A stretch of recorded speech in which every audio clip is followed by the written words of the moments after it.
প্রতিদিন নতুন নতুন গল্প শুনতে সাবস্ক্রাইব করুন বাংলা নভেল। আমাদের চ্যানেলে প্রতিদিন নতুন নতুন প্রেম ও সাসপেন্সমূলক গল্প আপলোড দেওয়া হয়। কুহু কয়েকবার কল করেছিল।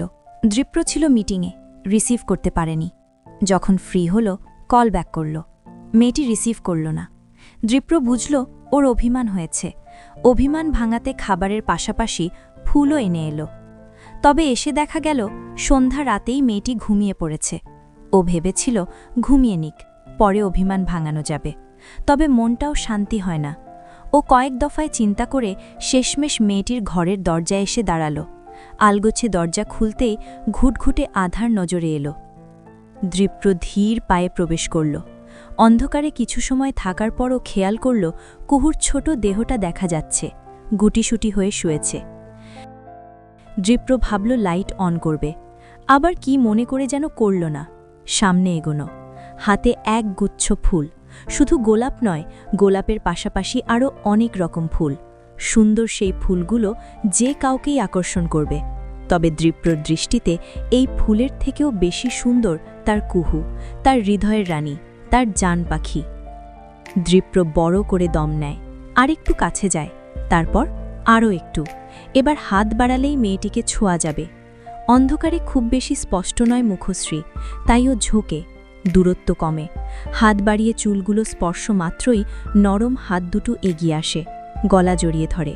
দৃপ্র থমকায়, চমকায়, সময় নেয় ঘটনা বুঝতে। কুহুর নাক ওর গলায় ঠেকেছে। দৃপ্রর নিঃশ্বাস ভারী হয়। মেয়েটি আদুরেভাবে বলে, কতবার কল করলাম, একবারও ধরলেন না, একবারও না।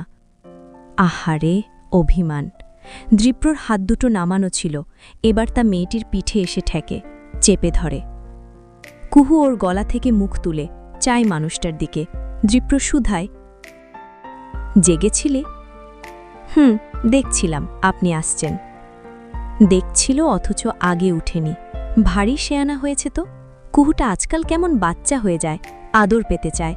অথচ কঠিন সময়গুলোতে মেয়েটির আরও একটি রূপও দেখেছিল। সেই সময়টা আর না আসুক, দৃপ্র পারবে না সামাল দিতে, একদমই পারবে না। আইসক্রিম এনেছেন? কুহুর প্রশ্ন। দৃপ্রর ধ্যান ভাঙে। ও বলে, এনেছি। ফ্রিজে? নিয়ে আসি। বলে মেয়েটি পা বাড়াতেই ওর হাত আটকে ধরে দৃপ্র। বলে, একটু পরে। এক কথাতেই মেয়েটি থেমে যায়। দৃপ্র ভেবেছিল কুহু বেশ অভিমান করবে, হয়তো কথাও বলবে না। তবে তেমনটি হয়নি, ভালোই হয়েছে বরং। ওর স্বস্তির নিঃশ্বাস ফেলে, আঙুল বাড়িয়ে মেয়েটির কপালে বেঁকিয়ে পড়া চুলগুলো কানের পিঠে এনে দেয়। কুহু অন্ধকারে ওভাবেই তাকিয়ে থাকে। অন্ধকারের এক বিশেষ অনুভূতি আছে। এই অনুভূতি কেবল দুজন ভালোবাসার মানুষই উপভোগ করতে জানে। সহসাই কুহুর হাত ঠেকে বিছানায়, কিছু একটা বুঝে বলে, এটা কি? হাত বাড়িয়ে তুলতেই ও বোঝে এগুলো ফুল। ও মরিয়া হয়ে লাইট জ্বালিয়ে দেয়। এখানে দৃপ্র একটু হতাশই হয়। ভালোই তো লাগছিল, অন্ধকারের মোহ। ফুলগুলো এত সুন্দর হয়েছে যে কুহুর দুটো চোখেই দুতি এসে পৌঁছয়। আমার জন্য এনেছেন? তুই ছাড়া আর কেউ আছে এখানে? না, মানে যদি অন্য কারো জন্য এনে থাকেন। কার জন্য আনব? যে কারো জন্যই তো আনতে পারেন। ও সুর বদল করতে গেলেই দৃপ্র ভ্রু কুঞ্চিত করে ফেলে, বলে, বাজে কথা না, আমার ক্ষুধে পেয়েছে, খেতে বে। আমাকেই দিতে হবে? বলে পা বাড়ায় দৃপ্র। কুহু ওর যাওয়ার পানি চেয়ে হাসে। ওর আসলেই অভিমান লাগছিল। পরে ভেবেচিন্তে বুঝেছে মানুষটা তো ওরই, খুব ব্যস্ত না থাকলে ওভাবে কল রিসিভ না করে পারত না। কণা খবর পেয়েছে রাগিবের বিয়ে ঠিক হয়েছে। মেয়ে সুন্দরী, ম্যাচিওর, বড় ঘরের। ওর এত খারাপ লাগলো, ও কতক্ষণ একা বসে কান্নাকাটি করল। তারপর ঠিক করল এই মানুষটার জন্য আর কাঁদবে না। যে ওর অনুভূতি বুঝেনি তার জন্য কেঁদে লাভ আছে? নেই তো। কণা নিজেকে ঠিকঠাক করে বেরোলো। খুশি মনে এসে দেখল দীপ্রভাই বসে আছেন। কুহু খাবার গরম দিচ্ছে। কণা হৈ হৈ করে উঠল, এই কুঞ্জ। কুঞ্জটা খেলছিল, ডাক পেয়েই ছুটে এলো। বলো আপু, বিয়েবাড়ি এমন মরা মরা হলে চলে বলো? আমাদের কিছু করা উচিত না?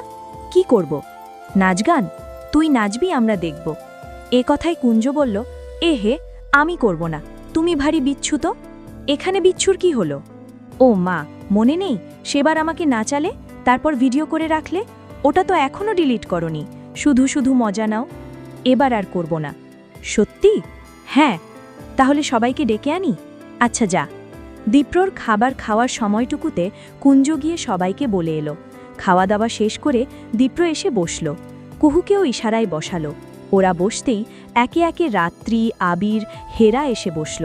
তারপর এলো দাদিজানও। দাদিজানকে পেয়ে দীপ্র বসালো ওদের মাঝে। বৃদ্ধা হেসে বললেন, ওমা, আমারে মাঝে বসাইলা কেন? তোমাদের প্রেম করতে অসুবিধা হইব না? কুহুর কেমন লজ্জা লাগল। দীপ্র বলল, আমার আসল প্রেমিকা তো আপনি দাদিজান, ও হচ্ছে সাইড প্রেমিকা। এ কথার জবাবে কুহু বলল, আমিও বসে নেই যার তার প্রেমিকা হতে। আজ দাদাজান থাকলে আমিও দেখিয়ে দিতাম প্রেমিক কাকে বলে। ওদের কথায় বৃদ্ধা হাসলেন। কুহুর গাল ছুঁয়ে বললেন, তখন তো আমি চান্স দিতাম না তোরে। কেন কেন কেন দিতেন না? সব কিছুর ভাগ চলে, স্বামীর ভাগ কি চলে? কুহু হাসল। দাদিজানকে জড়িয়ে বলল, বুড়ি, তুমি যে আমার স্বামীকে নিয়ে বসে আছো। হট করে কথাখানা বলে ফেলল কুহু। বলে কেমন নিজেই লজ্জা পেল। দীপ্র চেয়েছিল ওর দিকে। নজরে নজর পড়তেই মেয়েটি দ্রুত নজর সরালো। দ্রুত সরতে সরতে বলল, আমি সবার জন্য চা করে আনি। মেয়েটি পালিয়ে বাঁচল। বৃদ্ধা হাসলেন। দীপ্রর হাত চেপে ধরে বললেন, তোমরা সবাই আমার খুব আদরের। আয়ানাটা যদি একটু বুঝতো। আয়ানার বিষয়টা উঠতেই দীপ্র দীর্ঘশ্বাস ফেলল। বলল, আয়ানাকে অনেক ছাড় দেওয়া হয়েছে দাদিজান, আর পারব না। দাদিজান কিছু বললেন না। কিভাবে বলবেন? কোন মুখে বলবেন? সবাই যে তার আদরের। কুঞ্জর হই হই আর কুহুর সায় সব মিলিয়ে পরিবেশটা কেমন মোহময় হয়ে গিয়েছে। আবিদার আর ইচ্ছে ছিল না আসার। তবে একটা দরকারি পাশ দিয়ে যাওয়ার সময় ছেলের এমন আনন্দ ওনার নজরে এলো। বাচ্চাটার বয়স কত? একদমই তো ছোট। এই বয়সে তো আনন্দ করবেই। অথচ মা হয়ে ছেলেকে তিনি এতদিন আটকে রেখেছিলেন। তার কেমন কষ্ট হতে লাগল? কুহু কণারও খুব বেশি দোষ কি ছিল? না তো। তবে তবে তিনি তো ওদের দোষী বলে চলছে বাড়ি সব সময়। কি আর চলবে? সহসাই ওনার বিয়ের অনুষ্ঠান হবে, কেমন অনুতপ্ত। তার আগে বাচ্চারা একটু আনন্দ করছে। তিনি আর এলেন না। এই তো ফিরে গেলেন। স্ত্রীর এমন আচরণ স্বামী কাজ করছে দেখেননি। গানের আওয়াজ কানে এসে চশমার ফাঁক দিয়ে নারীটিকে মতন বললেন, বড় উদাস দেখাচ্ছে। আবিদা, কি হয়েছে তোমার? কেউ কিছু বলেছে? এ কথায় তিনি জবাব দিলেন না, বরং বললেন, শোনো, আমার মনে হয় সব ঠিক করাই ভালোই। কুঞ্জ সবার সাথে মিশে শান্তি পায়, আর ওরাও তো ওকে ভালোবাসে।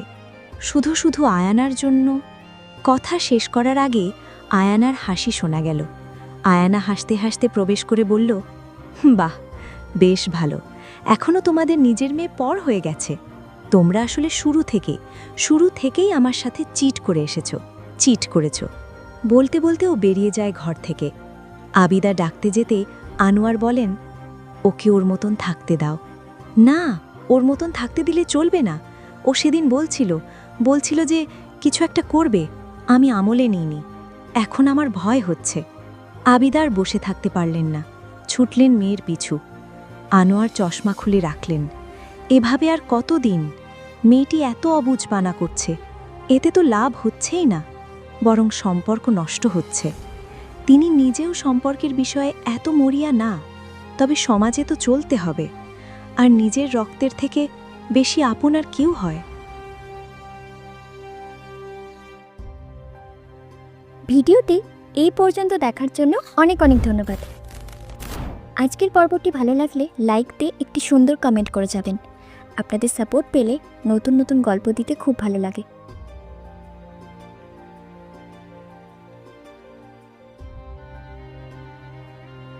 ধন্যবাদ সবাইকে। ভালো থাকবেন, সুস্থ থাকবেন।